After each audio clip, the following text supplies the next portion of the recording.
Spencer. And who's next? I couldn't think of it. And this is the Itch. Oh, wow. And we're here to talk about the Mortal Kombat X trailer. Or X stands for 10, right?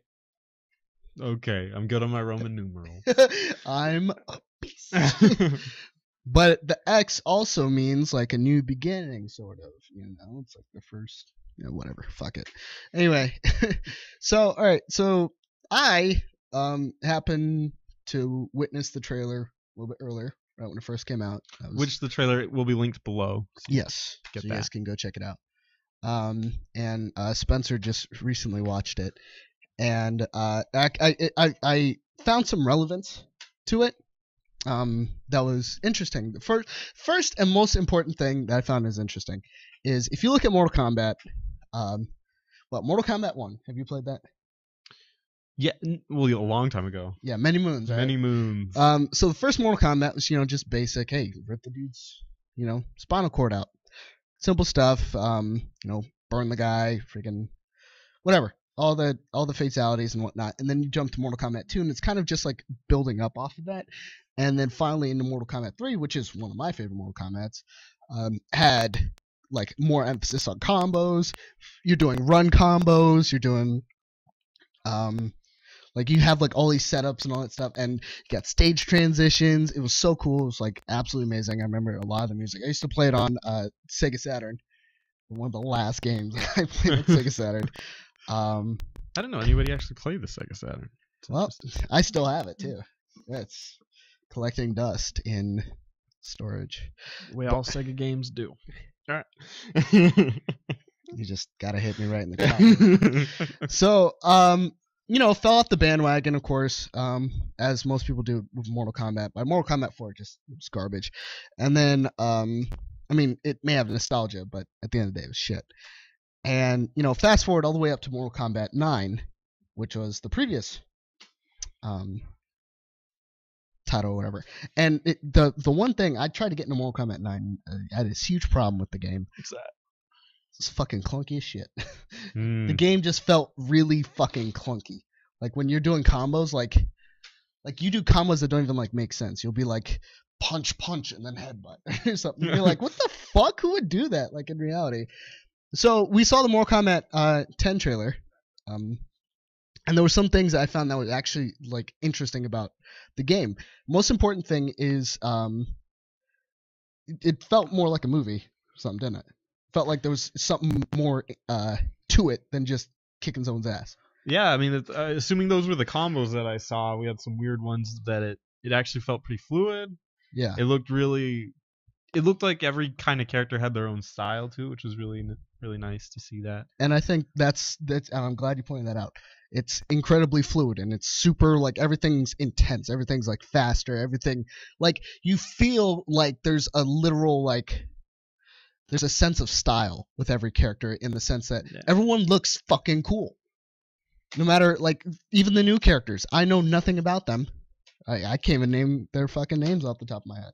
Right? I just know the returning cast, and they all look sick as shit. Especially Kung Lao, my boy Kung Lao. There was the one guy, there was the bigger guy, and then there was the little guy on top. Yeah. It reminded me of Nunu from League of Legends. Oh, and God. his Yeti named Willump.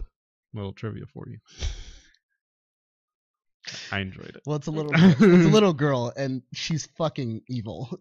Like, he, like, holds you up, and, like, she cuts your innards open or something. Like, it's fucking weird. Anyway, but you know, looking at the trailer, I watched the trailer a couple times, and, you know, Spencer's only seen it once because he values this show. I came to the conclusion that that's kind of the way, like, fighting games are kind of turning to right now.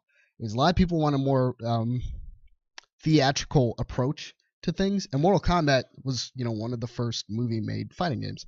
But one of the interesting things about it is the fact that it played out like it was some sort of a trailer. Like, it was like, oh, look at this shit. Fucking, when does it come out? 2015. What? And then you look at, and I say this because I want to draw a comparison to, say, Street Fighter. Mortal Kombat looks better than Street Fighter. That's probably bold. I would argue that it looks better from looks Like more, you were saying, a theatrical it perspective. looks more polished. Yeah. I would say from an art perspective, Street Fighter kind of separates itself a lot, especially lately from what I've seen. How so? Just from their pseudo cell shaded, like Well, kind of okay, interesting yeah, I see look. that. So they have their own kind of look that's definitely not theatrical, Mhm. but I think I think it stands out a lot in Yeah. the fighting game genre. Well, if I remember correctly, Mortal Kombat's actually under the Unreal Engine this time around, or I think it was in the last one too. Whatever. No, it wasn't. And now Street Fighter is under the Unreal Engine, and they're kind of like, you know what I mean, like they have that similar serious looking, more mature looking faces and stuff like that. But the cool thing about it though is fighting games as a whole right now seem to kind of be coming back into relevance. I don't know if you know this, back in 2000, it was like fighting games are dead. Well, I think when the arcades officially were like Dying. not here, when they were not. Yeah. I think when the arcades just kind of went out, yeah, which is sometime in the 90s, I think. Yeah, it's like early 2000. Like I remember playing in 2000, like Capcom vs SNK, for instance. Right, but they kind of just the idea of an arcade, especially in America, just kind of disappeared. Yeah, Japan they're still relevant. Right. So I think when that happened, fighting games kind of took a backseat to everything else. Yeah, and it's kind of interesting. What from then till like I believe it was 2008, 2009, no 2007. Street Fighter 4 came out and then kind of revived it, and then you got these other games that came up. You know, more interesting King of Fighters games, and that's kind of what we're seeing right now is a change as far as the whole climate of the community, the game developing community. Like people care more about fighting games now. I would also argue that one reason that fighting games kind of missed the boat of the next generation consoles back in that era, the mid 2000s to kind of encroaching upwards, maybe everybody's moving towards online multiplayer gaming. Yeah. And the only games that couldn't really do that at the time were probably fighting games because of how Twitch focused they are. And Yeah. the internet was just not ready for it. And I mean, to be perfectly honest, it kind of still isn't. I was playing Guilty Gear the other day. I'm like, wow, god damn. You know, I hit you. Yeah, pretty much. I hit you. It's like, yo. But I mean, imagine that though. League of Legends, if there was such incredible lag that there was literally like 2-second delay on your attack. Oh, yeah, or on where you're supposed to be going. Yeah, it's unplayable. It's the same concept, you know. But like I said, it's interesting that now people care about like fighting games because now we have Guilty Gear that just came out. And believe it or not, Guilty Gear was a niche like title, like it's an anime fighter that had like heavy metal in it and stuff like that. And now people are like, oh shit, I'm good on Guilty Gear, you know. Killer Instinct obviously is back, and you know, people grew up with Killer Instinct, and they're like, oh shit, you know, bumping beats and fucking ultra combos and all that shit. And then, you know, Mortal Kombat and then Street Fighter, all the big names sort of well, we're waiting on, you know, you got Tekken 7. Oh yeah, Tekken 7, maybe another Virtual Fighter coming out. I'm sure another King of Fighters is on its way as well. Is Soul Calibur completely gone? No, it's not completely gone. It's just, I believe Soul Calibur 5, like it had Namco, right? Yeah, Namco Bandai. It had tournament life. It's just not. Depends on who you ask. Dude, Tekken versus Soul Calibur. I don't want to derail you, but damn. Well, money. Well, they had that with remember Soul Calibur 2? They had the guest characters. Yeah, and they had Hayachi. Yeah, Hayachi was like one guy. Who cares? Yeah.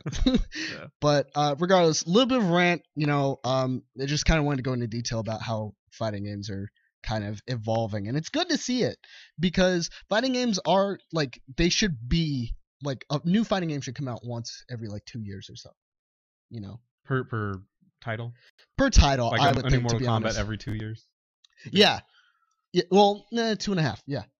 Because, like, after a while, yeah, people do want something new. Like, if you look at Marvel vs. Capcom 3, for instance, that game's not going to last forever. It's great, sure, whatever, but, I mean, it's not getting updated anymore. Mm-hmm. And when you have a game that can be updated, it's an original property that can be updated consistently, that's how you get, like, Mortal Kombat 9 with Freddy Krueger in it. You know? Fucking random, right? But cool. And maybe even another guest character. Maybe we get Predator this time. That's what people were thinking. So, Predator or Hopefully not Alien. Fuck that. But, whatever. Regardless, that's my spiel. It's my rant. Make of it what you will. Let us know what you guys think or what fighting games that you guys actually play in the comments below. Speaking of fighting games. Super Smash Bros. No. I'm gonna beat that ass. Oh. I remember what she said. I'm gonna beat that ass. Well, if you want to see him beat that ass, make sure you like the video. And subscribe to see said beating. Thanks for watching. All right.